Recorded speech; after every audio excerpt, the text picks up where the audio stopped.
Hello viewers, welcome to my channel tasty cook. আজ আমি নিয়ে চলে এসেছি মিনি মোগলাই পরোটা রেসিপি নিয়ে। এই মোগলাই পরোটা আপনারা বাচ্চাদের টিফিনেও তৈরি করে দিতে পারেন। বাচ্চারা কিন্তু খুবই পছন্দ করবে। আর আপনি যদি আমার চ্যানেলে প্রথম হন তাহলে আমার চ্যানেলটি সাবস্ক্রাইব করবেন, আর যদি করে থাকেন অসংখ্য ধন্যবাদ। চলুন তাহলে রেসিপিটি শুরু করি। রেসিপিটি তৈরি করার জন্য এখানে আমি একটা বড় মিক্সিং বোল নিয়েছি, তার মধ্যে নিয়ে নিচ্ছি 1.5 কাপ ময়দা।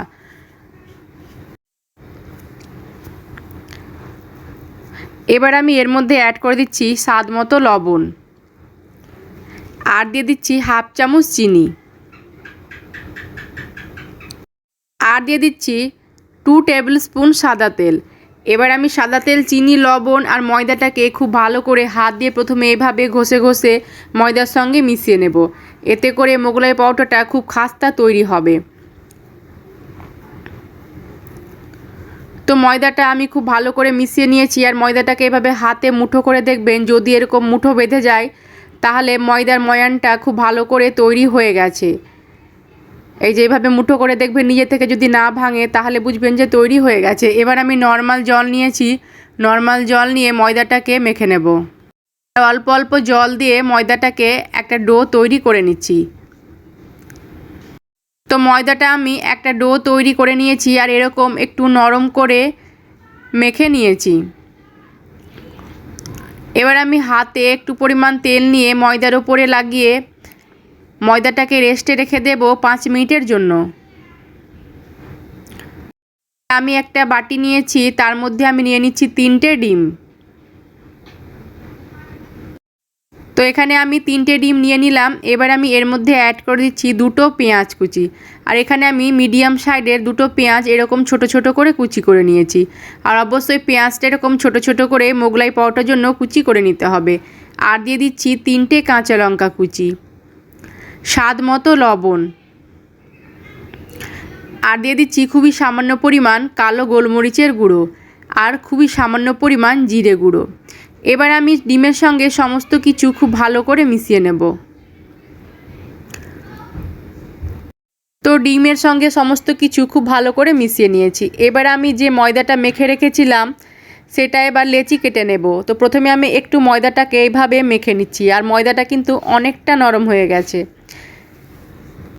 আমি লেচি কেটে নিচ্ছি, আর যেহেতু মিনি মোগলাই পরোটা তাই লেচিটা এরকম ছোট ছোট করেই কেটে নেব।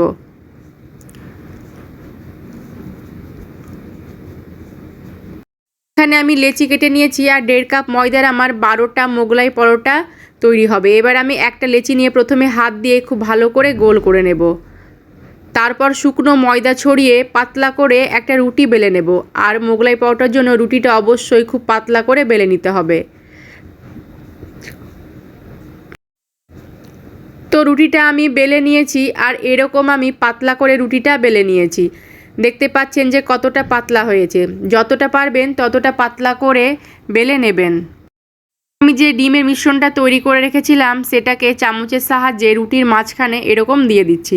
আর এখানে আমি 2 চামচের মতো দিলাম, খুব বেশি দিতে যাবেন না, নইলে পরে পুরটা বের হয়ে যাবে পরোটার মধ্যে থেকে। তো এবার আমি মোগলাই পরোটার শেপটা দিয়ে দেব। তো প্রথমে 2 সাইডটাকে এভাবে মুড়ে নেব,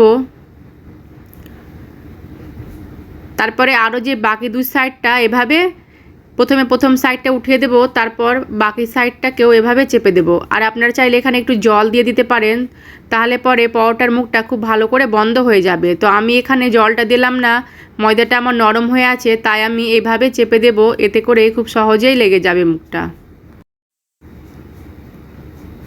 তো একইভাবে আমি সবগুলো পরোটা তৈরি করে নেব। তো আমি আপনাদের আরও একটা বেলে দেখাচ্ছি। প্রথমে লেচি নিয়ে এভাবে হাত দিয়ে গোল করে শুকনো ময়দা ছড়িয়ে পাতলা করে একটা রুটি বেলে নেব। এরকম পাতলা করে একটা রুটি বেলে নিয়েছি। এবার আমি ডিমের মিশ্রণটা রুটির মাঝখানে দিয়ে দেব। তারপর মোগলাই পরোটার শেপটা দিয়ে নেব। প্রথমে 2 সাইডটাকে এইভাবে মুড়ে নেব, তারপরে বাকি 2 সাইডটাকেও একইভাবে মুড়ে নেব। আর একইভাবে আমি সবগুলো মোগলাই পরোটা তৈরি করে নেব। আর খুব ভালো করে এভাবে মুখটাকে চেপে দিতে হবে। তো পরোটাগুলো ভাজার জন্য গ্যাসে আমি একটা কড়াই বসিয়ে দিলাম, তার মধ্যে দিয়ে দিচ্ছি তেল। তেলটাকে খুব ভালো করে গরম করে নেব। গরম হয়ে গেছে, এবার আমি গ্যাসের ফ্লেমটা মিডিয়ামে করে পরোটাগুলোকে ছেড়ে দেব। তো পরোটার যে সাইডটা মুখের দিকে জয়েন করা আছে সেই সাইডটাকে আমি নিচের দিকে করে তেলের মধ্যে ছেড়ে দিলাম। এতে করে আর পরোটাটা যদিও মুখটা বন্ধ ভালো করে না হয় তবুও খুলবে না। গ্যাসের ফ্লেমটা মিডিয়ামে করে পরোটাগুলোকে ভেজে নিতে হবে, নইলে পরে ভেতরটা ডিমটা কাঁচা হয়ে থেকে যাবে আর ওপরটা লাল হয়ে যাবে। তো পরোটাগুলোকে আমি দু সাইড থেকে গোল্ডেন ব্রাউন করে ভেজে নেব। আর রেসিপিটি যদি আপনাদের ভালো লাগে তাহলে অবশ্যই একটা লাইক করবেন আর কমেন্ট করে আমাকে জানাবেন, আর যতটা পারবেন ফ্রেন্ডস অ্যান্ড ফ্যামিলির সঙ্গে শেয়ার করে দেবেন।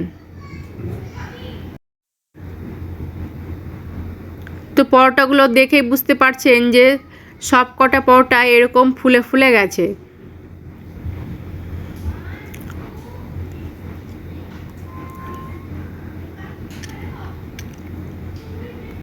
তো পরোটাগুলো আমার ভাজা হয়ে গেছে, এবার আমি তেল ঝরিয়ে তুলে নেব আর একই রকমভাবে বাদবাকি পরোটাগুলোকেও ভেজে নেব।